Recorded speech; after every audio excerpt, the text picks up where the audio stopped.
Hello and welcome to everyone. आज हम लेखपाल की जो वैकेंसीज़ आई हैं या फिर यूपीएसआई की जो वैकेंसीज़ हैं या फिर जो हाल फिलहाल में या फिर फ्यूचर में जो वैकेंसीज़ आने वाली है उस पर डिटेल में बात करेंगे। आगे बढ़ने से पहले एक पंक्ति से स्टार्टिंग करते हैं। डर मुझे भी लगा, डर मुझे भी लगा फासला देखकर, डर मुझे भी लगा फासला देखकर, पर मैं बढ़ता गया रास्ता देखकर, पर मैं बढ़ता गया रास्ता देखकर। खुद ब खुद मेरे नज़दीक आने लगी, खुद ब खुद मेरे नज़दीक आने लगी मेरी मंजिल, खुद ब खुद मेरे नज़दीक आने लगी मेरी मंजिल, मेरा हौसला देखकर। तो इन पंक्तियों के साथ स्टार्टिंग करते हैं। बिलीव मी दोस्तों, अगर आप मन में जो चीज़ ठान लेते हैं, उसके लिए प्रयास करते हैं, तो वो चीज़ आपको मिल जाती है। अगर आपने मन में सिर्फ सोचा है, उसके लिए प्रयासरत नहीं हो, तो वो चीज़ आप सिर्फ सोचते रहेंगे, वो चीज़ें आपको मिलने वाली नहीं है। तो आप ये समझ लो कि आपके लिए बहुत अच्छी अपॉर्चुनिटीज़ हैं। 3 से 4 महीने का टाइम है, बिल्कुल आप फ्री हो, आप कह सकते हो। कोई काम नहीं है, कहीं जाना नहीं है, कोई कोचिंग का नहीं है, कोई क्लास का नहीं है, वट कुछ भी नहीं, बिल्कुल फ्री हो। आप अपने से अपनी चीज़ों को इवेलुएट कर सकते हो कि आप एक्चुअल में आपकी पढ़ाई का स्टैंडर्ड क्या है, आपने कितना पढ़ा है, आपको कितना और पढ़ना चाहिए। पेपर का लेवल दे सकते हैं, बहुत सारी चीज़ें एनालिसिस कर सकते हैं आप बैठ के सारी चीज़ों को सोचते हुए। क्योंकि देखो, हर एक लोग का स्टैंडर्ड एक जैसा नहीं होता है, और हर बच्चा जो चाहता है वो पा सकता है। डिपेंड करता है कि उस चीज़ को पाने के लिए कितनी मेहनत करता है, कितना सोचता है, कितना एफर्ट लगाता है, वो इम्पोर्टेंट है। तो देखिए, अब आते हैं वैकेंसीज़ की तरफ। ठीक है, अगर वैकेंसीज़ की बात करें तो अभी एक हफ्ते पहले की बात करूं तो अमर उजाला और दैनिक जागरण और हिंदुस्तान के पेपर में 5 से 6 हज़ार के वैकेंसीज़ का दावा इन पेपर्स ने किया था कि आने वाली है लेखपाल की वैकेंसीज़।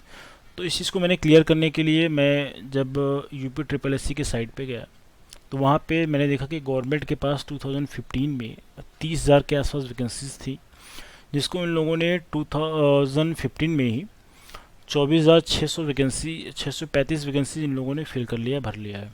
राइट।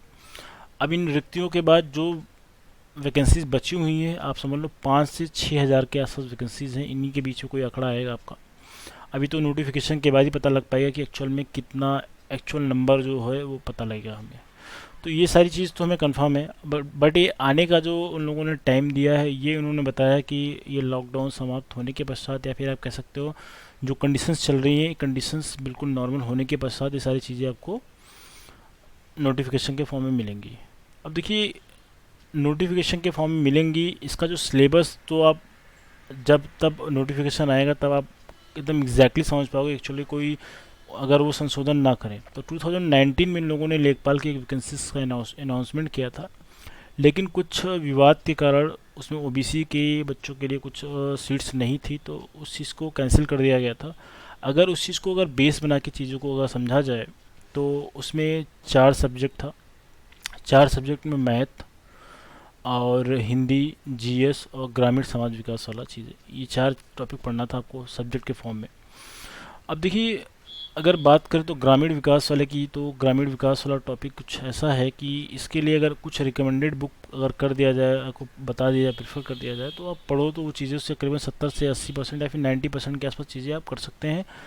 और डिपेंड करता है कि आप चीज़ों को लेकर कितने जागरूक हैं, क्योंकि ऑनलाइन देखो, आज के टाइम में 100% आप पढ़ाई ऑफलाइन नहीं कर सकते हो, आपको कहीं ना कहीं ऑनलाइन अटैच होना पड़ेगा, तो आप जाके 100% चीज़ें कर पाओगे। तो चीज़ें मैं आपको बताऊंगा, उसके नोट्स भी आपको अवेलेबल करा दूंगा। जहाँ तक बात है हिंदी की, हिंदी के लिए एक सर से मेरी बात हो रही है, और चीज़ें नॉर्मलाइज होती हैं। क्योंकि देखो, मैं कुछ दिन पहले आपको पता होगा कि 11:30 पे मैंने क्लास स्टार्ट करने का अनाउंसमेंट किया था फेसबुक पे, यूट्यूब पे। बट कुछ प्रॉब्लम्स की वजह से मैं जहाँ पे रह रहा हूँ वहाँ पे इंटरनेट की जो कनेक्टिविटी है वो थोड़ी स्लो है। मुझे थोड़ा सा आइडिया नहीं था कि लाइव क्लास में स्ट्रीमिंग के दौरान कितनी इंटरनेट की स्पीड होनी चाहिए थी, जिसकी वजह से करीबन 50 से 60 बच्चे ऑनलाइन उस दिन आए थे, बट वो चीज़ें सुचारू रूप से नहीं हो पाई। We are extremely sorry for this. और मेरा ये मानना है कि अगर आप स्टार्टिंग कर रहे हैं अभी से, तो आपके लिए बहुत परफेक्ट टाइम है। 3 से 4 महीने में चीज़ें बहुत अच्छे से कर सकते हैं। मैं यहाँ पे क्या करूँगा, मैं एक्चुअल में जो मैथ आपको पढ़ाऊँगा, तो मैथ में मैं आपको बेसिक लेवल से, अभी लेखपाल के एग्ज़ाम में पेपर किस लेवल का आता है, पेपर में क्या चीज़ पढ़नी चाहिए, उससे बात करेंगे। पहले हम इससे बात कर लेते हैं। बिल्कुल जीरो लेवल से स्टार्ट करेंगे। जिन्होंने बिल्कुल स्टार्टिंग से पढ़ाई करना स्टार्ट किया उनके लिए भी अच्छा रहेगा। जो बच्चे कहीं और पढ़ चुके हैं, जिन्होंने कभी इसके प्रीवियस ईयर में तैयारी किया है, उनके लिए प्लस पॉइंट ये रहेगा कि जो बेसिक लेवल के बाद जो एडवांस चीज़ें रहेंगी उनके लिए प्लस पॉइंट रहेगा। आप देखो, कोर्स कंप्लीट करके कभी भी किसी एग्ज़ाम में सिलेक्शन नहीं ले सकते हैं। उसके लिए आपको बिल्कुल परफेक्ट समझ लो प्रैक्टिस करनी पड़ेगी, अपनी स्पीड मेंटेन करनी पड़ेगी, एक्यूरेसी मेंटेन करना पड़ेगा, तब जाके आपका कहीं सिलेक्शन हो पाएगा। क्योंकि कोर्स तो काफ़ी लोग कर लेते हैं, वो स्पीड एक्यूरेसी मेंटेन नहीं कर पाते हैं, जिसकी वजह से क्वेश्चन आता भी रहता है। बहुत से बच्चे साहब मिलोगे एग्ज़ाम के बाद कि यार मुझे तो आ रहा था, मैं कर नहीं पाया। तो ऐसा इसलिए हो पाता है क्योंकि उन्होंने स्पीड नहीं बना पाई। मैं आपको पूरी रणनीति बताऊँगा कैसे स्पीड मेंटेन की जाती है, कैसे एक्यूरेसी मेंटेन की जाती है, कैसे पेपर को अटैम्प्ट किया जाता है। ये सारी चीज़ें बिल्कुल हम बाद में बात करेंगे अभी। तो ये सारी चीज़ों को आप ध्यान रखेंगे। पहले हमारा मोटो है कि हम सिलेबस को कैसे कंप्लीट करें। मैथ के सिलेबस की बात करोगे तो मैथ में बेसिकली दो तरीके से पेपर में क्वेश्चन फ्रेम करते हैं, एक अंगणित के फॉर्म में, एक एडवांस गणित के फॉर्म में। अंगणित से करीबन 80% के आसपास क्वेश्चन पिछले बार की तक आया है, और 20% के आसपास क्वेश्चन आपके एडवांस गणित से आए हैं, जिसमें जो चीज़ें जब स्टार्टिंग किया जाएगा तो उसका सिलेबस बिल्कुल डिटेल में डिस्कस किया जाएगा। यहाँ पे मैं सिर्फ इनकी बेसिक बेसिक बातें बता रहा हूँ आपको, तो आप ये कर सकते हो। एक चीज़ और याद रखो, पेपर में जो मैथ का पोर्शन है या फिर जीएस का पोर्शन, यही दो चीज़ें आपको पेपर में इनमें वेरिएशन किया जा सकता है। पेपर टफ किया जा सकता है, पेपर बड़ा किया जा सकता है। क्योंकि देखो, हिंदी का पेपर की मैं अगर बात करूँ तो मैंने 4 या 5 सालों के दौरान जो भी यूपी ट्रिपल एससी के एग्ज़ाम हुए हैं, मैंने सभी की एनालिसिस किया है। एक आध पेपर को छोड़ दिया जाए तो हिंदी का पेपर सामान्य लेवल का सभी पेपर में रहा है। लेकिन लास्ट ईयर जो यूपीएसआई की वैकेंसी जो फिलअप किया गया, उसमें मैथ का पेपर इतना वेरिएशन होगा किसी ने कोई उम्मीद नहीं किया था। और पेपर में क्वेश्चंस तो इतने बड़े बड़े आए थे कि लोग पढ़ नहीं पा रहे थे। क्वेश्चंस को सॉल्व करने की बात छोड़ दीजिए, ऑलमोस्ट लोगों ने जिनका सिलेक्शन नहीं हुआ था या फिर जीएस में फेल हुए होंगे या फिर मैथ में वो लोग फेल हो पाए हैं क्योंकि उन्होंने क्वेश्चन पढ़ा ही नहीं। क्वेश्चन इतने बड़े थे कि क्वेश्चन देख के हताश हो गए, क्वेश्चन किया नहीं उन्होंने, बिल्कुल छोड़ दिया। आप ये जान लो, जब जब आप पढ़ोगे नहीं, जो सिलेक्ट हो रहे हैं बच्चे, जो उन्होंने थोड़ा बहुत पढ़ा जो सारी चीज़ें की, तो 10 12 15 क्वेश्चन जो उन्होंने कर दिया उसी से उनका सिलेक्शन भी हो गया। तो मेरिट बहुत ज़्यादा इससे वेरिएशन नहीं होता। जब क्वेश्चन का पेपर लेवल हाई रहता है तो मेरिट ज़्यादा वेरी नहीं करती है। ठीक है, तो ये सारी चीज़ें थी उस पेपर में। तो इसलिए मैं कहता हूँ आप बेसिक लेवल की तो स्टार्टिंग की तैयारी करो ही करो। अगर पेपर का लेवल, अगर वाकई में आपको फाइनल सिलेक्शन चाहिए, तो पेपर का लेवल जो रहता है, पेपर प्रीवियस ईयर के पेपर के लेवल देख लो, उससे थोड़ा हाई लेवल की तैयारी करो।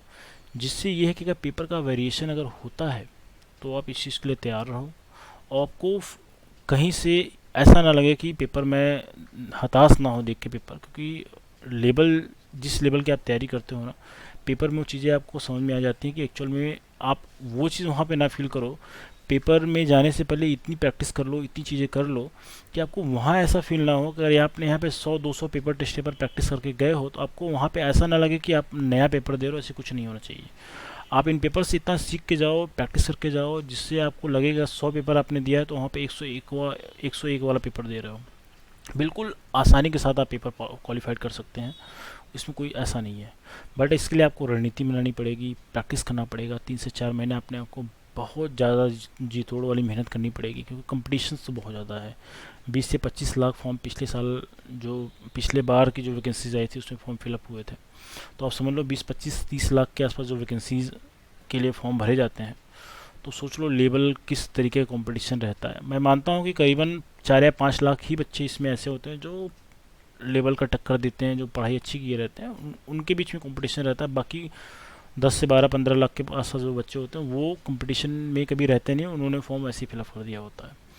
तो इस तरीके की सिर्फ चीज़ें हैं। और आपको तैयारी करने के लिए जो मैथ का जो सिस्टम है, मैं लाइव पढ़ाने के लिए बारे में जो कह रहा था, अब मैंने सोचा है कि जब तक ये चीज़ें सुचारू रूप से नहीं हो पा रही हैं, तो मैं प्रतिदिन 3 बजे रिकॉर्डेड वर्जन में बिल्कुल बेसिक लेवल से क्लासेस स्टार्ट कर रहा हूँ। आप लोग के जैसे भी सुझाव हों, जैसे भी आप चाहते हो कि ये चीज़ करना चाहिए, तो आप बिल्कुल कमेंट के माध्यम से चीज़ों को बता सकते हो। मैं बिल्कुल उन चीज़ों को स्वागत करता हूँ, जिससे चीज़ें अच्छी हो सकें, आपकी हेल्प हो सके, आप जो तैयारी में आप मैं हेल्प कर सकूं। अगर मेरे वजह से अगर आपका सिलेक्शन हो रहा है तो बिलीव मी, इससे बड़ी खुशी की कोई बात नहीं हो सकती है। और क्लास के बारे में अगर बोलूँ तो क्लास जो मैं नेटवर्क की प्रॉब्लम की बात कर रहा हूँ तो विद इन 10 डेज़ या 15 डेज़ वो सारी चीज़ सॉर्ट आउट हो जाएंगी। क्लासेस आपके जो भी इसका शेड्यूल रहेगा मैं अनाउंस कर दूंगा, क्लासेस कराऊंगा। और भी सर से मेरी बात हो रही है, आपकी जितनी भी क्लासेस हैं, आपकी जीएस की क्लासेस हो गई या फिर हिंदी की क्लासेस हो गई, मैथ की क्लास तो मैं खुद ही पढ़ाऊँगा, तो मैथ की क्लास के बारे में कुछ सोचना ही नहीं, करना ही नहीं है, तो रेगुलर चलेंगी, तो उस चीज़ के लिए सोचना नहीं है। और आप अपने आप को इस दौरान मोटिवेट कर सकते हो। देखो पता है मुझे कि अगर आप दिन भर घर में बैठ के पढ़ाई नहीं कर सकते हो, पॉसिबल नहीं है कि आप 24 घंटे 25 घंटे पढ़ाई करो, ऐसा नहीं हो सकता।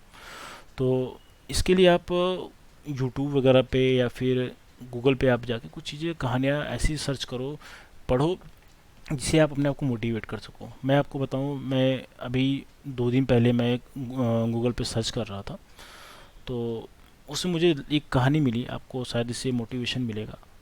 13-14 सेंचुरी में जब आपने प्लेग का नाम सुना होगा, प्लेग की जब बीमारी आई थी, प्लेग की बीमारी के दौरान आप इतना ज़्यादा महा विनाश हुआ था, आप समझ लो कि यूरोप के 40% जनसंख्या डेथ कर गई थी।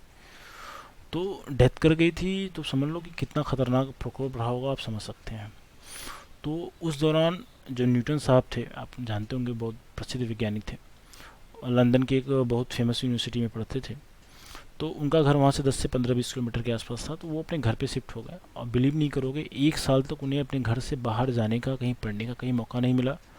उन्हीं 1 सालों के दौरान उन्होंने गुरुत्वाकर्षण की खोज, रे ऑप्टिक्स की खोज, जिसको आप प्रकाश मिति कहते हो, वो सारी खोज उन्होंने उसी दौरान किया था।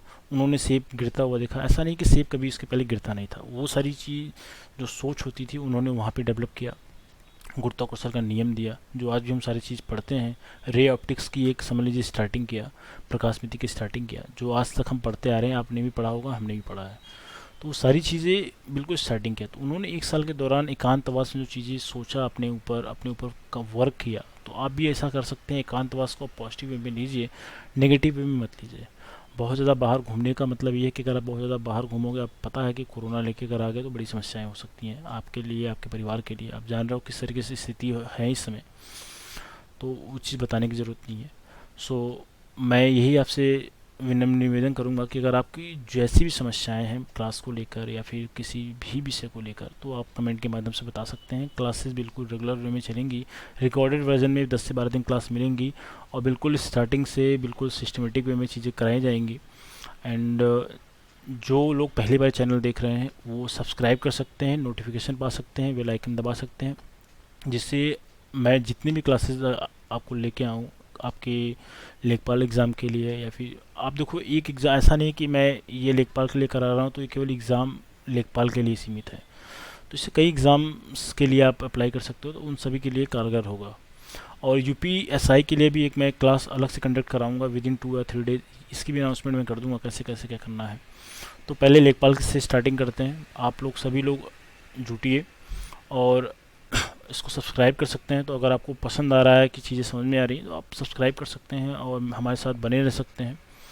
एंड आपको मैं ये विश्वास दिलाता हूँ कि मैं 100% करूँगा, जिससे आपकी zero from basic to zero level to advance level तक चीज़ें समझ में आ जाए आपको, और जिससे आपको पेपर एग्ज़ाम देते वक्त आपको कॉन्फिडेंस बूस्ट हो, आप कॉन्फिडेंस के साथ चीज़ें कर सकें। ऐसा ना फील हो कि हाँ मैं कर तो ज़रूर रहा हूँ बट वो चीज़ें हो नहीं पा रही। तो इस सब चीज़ों से बचने का मैं आपको तरीका बताऊँगा। So thank you so much for watching and see you next video, और best of luck for exam. Thank you.